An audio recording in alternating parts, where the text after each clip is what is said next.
തല നിറയും മുടി അല്ലെ, നല്ല ഉള്ളുള്ളൊരു മുടി, കറുത്ത കളറിൽ മുടി ഇങ്ങനെ ഇടപഴകി കിടക്കുന്നത് കാണാൻ ആർക്കായാലും ഒരു സന്തോഷവും ഒരു ഭംഗിയും തോന്നുന്ന സംഭവമാണ്. മാത്രമല്ല സ്ത്രീകളിൽ, പ്രത്യേകിച്ച് കേരളത്തിലെ സ്ത്രീകളുടെ ഒരു വലിയ വീക്ക്നെസ് ആണ് മുടി. അതുകൊണ്ട് തന്നെ ആയിരിക്കാം മുടി കൊഴിച്ചിൽ എന്നുള്ള പ്രശ്നം സ്ത്രീകളുടെ ഇടയിൽ ഒരു വലിയ പ്രശ്നമാണ്, ഒരു വലിയ ഇഷ്യൂ ആണ്. ഇപ്പം ക്ലിനിക്കിലേക്കൊക്കെ ഒരു പേഷ്യൻ്റ് വന്നു കഴിഞ്ഞാൽ സ്ത്രീകൾ പ്രത്യേകിച്ചും അവർ കുറേ കാര്യങ്ങൾ പറഞ്ഞു കഴിഞ്ഞാൽ അവസാനം എവിടെയെങ്കിലും ഒരു ക്ലോസ് വരും മുടി കൊഴിച്ചിലിനെ കുറിച്ച്. അപ്പം എന്താ ഈ മുടി കൊഴിച്ചിൽ എന്ന് പറഞ്ഞാൽ, സാധാരണ ഒരു 5-6 മുടി പോകുന്നതിന് നമ്മൾ മുടി കൊഴിച്ചിൽ എന്ന് ഒരിക്കലും പറയാറില്ല. ഒരു വ്യക്തിയുടെ തലയിൽ നിന്ന്, സ്കാൽപ്പിൽ നിന്ന് നമ്മൾ ചീവുകയോ എന്തെങ്കിലും ചെയ്യുമ്പോൾ ഒരു ദിവസത്തിൽ 100-ന് മേലെ മുടി കൊഴിഞ്ഞു പോയാൽ മാത്രമേ നമ്മൾ അതിന് മുടി കൊഴിച്ചിലൊരു പ്രോബ്ലം ആയിട്ട് പറയാറുള്ളൂ. അതും പറഞ്ഞ് നമുക്ക് 100 ഉണ്ടോ ഇല്ലയോ എന്നൊന്നും തിട്ടപ്പെടുത്താൻ പറ്റില്ല. എന്നാലും നമ്മൾ സ്വാഭാവികമായിട്ട് എല്ലാ ദിവസവും മുടി ചീവുന്നുണ്ട്, കുറച്ച് മുടി പോകുന്നുണ്ട്. പക്ഷെ അത് ക്രമാതീതമായി പോവുകയും നമ്മൾ മുടി പിന്നെ ഹാൻഡിൽ ചെയ്യുമ്പോൾ നമ്മുടെ സ്കാൽപ്പ് കാണുക, തലയൊട്ടി കാണത്തക്ക വിധത്തിൽ തോന്നുന്നു, അല്ലെങ്കിൽ ഒരു ബഞ്ചായിട്ട് പോകുന്നു. ഇങ്ങനെയൊക്കെ പോകുമ്പോഴാണ് നമ്മൾ അതിനെ ഒരു പ്രോബ്ലമായിട്ട് അഡ്രസ്സ് ചെയ്യണത്. മുടി കൊഴിച്ചിൽ അല്ലെങ്കിൽ hair fall, excessive hair fall എന്ന് പറഞ്ഞൊരു പ്രോബ്ലമായിട്ട് അഡ്രസ്സ് ചെയ്യുന്നത്. അപ്പം എന്തൊക്കെയാണ് മുടി കൊഴിച്ചിലിൻ്റെ കാരണങ്ങൾ?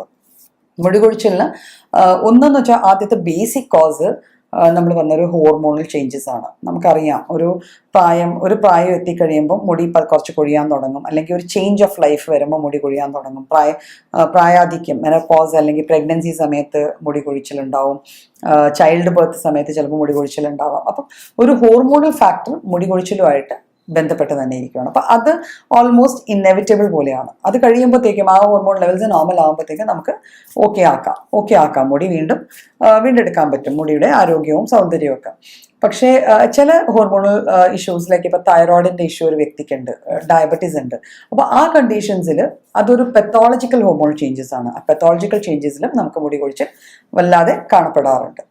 അപ്പം പിന്നെ സെക്കൻഡ് ഫാക്ടർ എന്ന് വെച്ചാൽ നമ്മുടെ ആഹാരത്തിൽ നമ്മൾ കഴിക്കുന്ന ഡയറ്റിലുള്ള ഡെഫിഷ്യൻസീസ് ആയിരിക്കും പലപ്പോഴും മുടി കൊഴിച്ചിലിന് കാരണമായി മാറുക.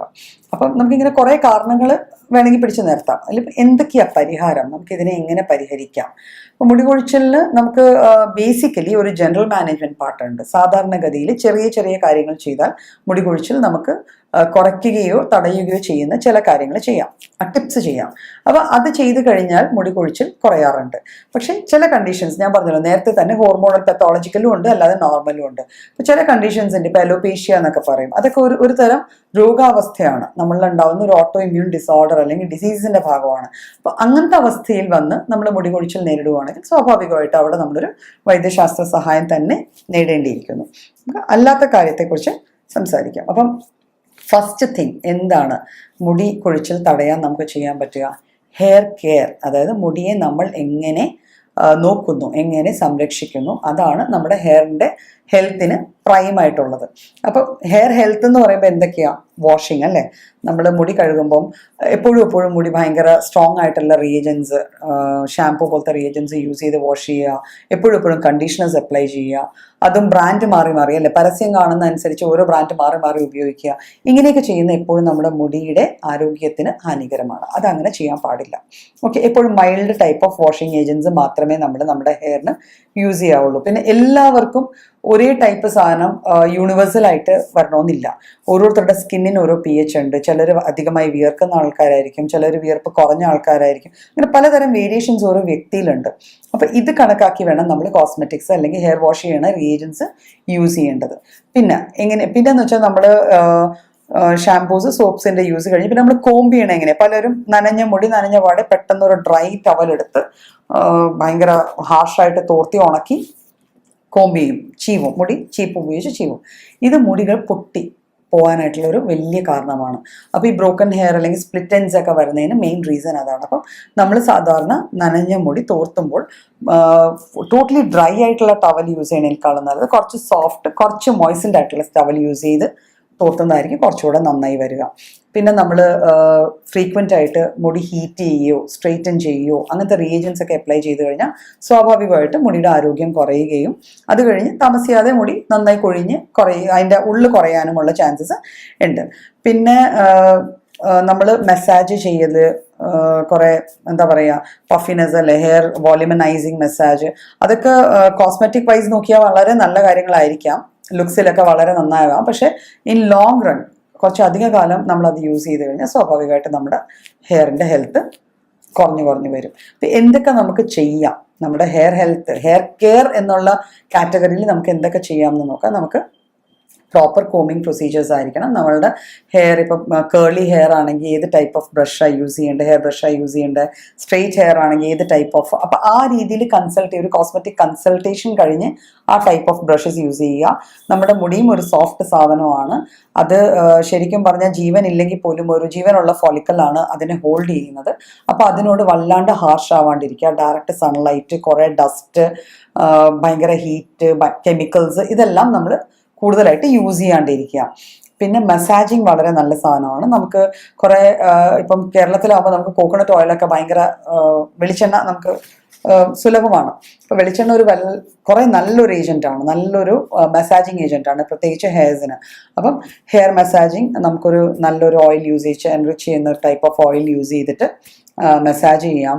പിന്നെ കുറച്ച് ഹെയർ മാജിക് ഹെയർ ഫുഡ് ഉണ്ട്, ലൈക്ക് മാജിക് റെമഡീസ് എന്നൊക്കെ പറയുന്നത് പോലെ ഹെന്ന അല്ലെങ്കിൽ ഗ്രീൻ ടീ, പിന്നെ ബ്രിങ്ങ, ഇങ്ങനത്തെ കുറച്ച് സാധനങ്ങൾ, കുറച്ച് മരുന്ന് കടയിൽ കിട്ടുന്ന സംഭവങ്ങളൊക്കെ ഉണ്ട്.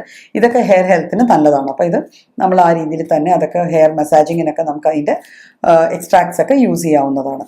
പിന്നെ സെക്കൻഡ് പാർട്ട് വരുന്നത് ഫുഡാണ്.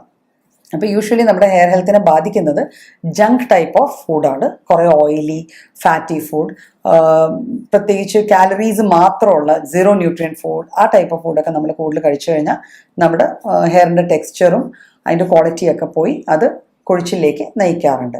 അപ്പം നമ്മൾ കഴിക്കേണ്ട ഫുഡിൽ യൂഷ്വലി വൈറ്റമിൻ എ കുറേയേറെ കാണണം.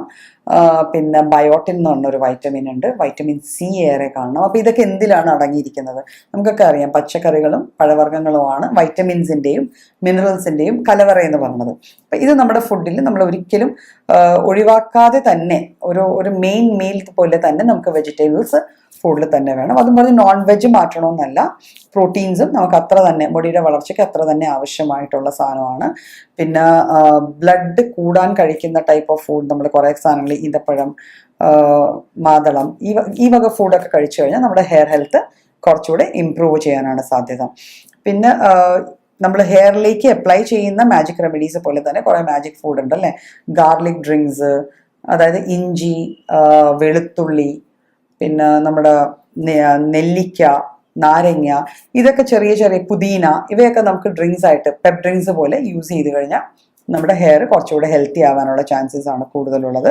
പിന്നെ അവോയ്ഡ് ചെയ്യേണ്ട കാര്യങ്ങളിൽ നമ്മൾ ആൽക്കഹോളിക് ഡ്രിങ്ക്സ്, ഫുഡിൽ ആൽക്കഹോളിക് ഡ്രിങ്ക്സ്, സ്മോക്കിംഗ്, പിന്നെ ഞാൻ നേരത്തെ പറഞ്ഞ പോലെ soft drinks type of beverages, zero nutrient calorie drinks, ഇതൊന്നും നമ്മൾ കഴിക്കാതിരിക്കുക.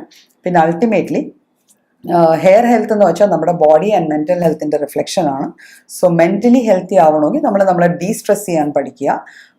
കുറേ സ്ട്രെസ് ഫാക്ടേഴ്സ് ഉള്ളതാണ് നമ്മുടെ എല്ലാവരുടെയും ജീവിതം. അപ്പോൾ അതിൽ നിന്ന് കുറച്ച് റിലാക്സ് ചെയ്യാൻ പറ്റുന്ന കാര്യങ്ങൾ, കുറച്ച് റിലാക്സേഷൻ ടെക്നിക്സ് നമ്മുടെ ജീവിതത്തിൽ കൊണ്ടുവരിക. അതും കൂടെ ആയി, plus this healthy food, plus നമ്മൾ നേരത്തെ പറഞ്ഞ ഒരു ഹെയർ കെയർ നമ്മൾ ആ രീതിയിലാണ് കാര്യങ്ങൾ ചെയ്യുന്നതെങ്കിൽ നമുക്ക് കുറേയേറെ നമ്മുടെ ഹെയർ ഹെൽത്ത് മെയിൻറ്റെയിൻ ചെയ്യാൻ പറ്റും.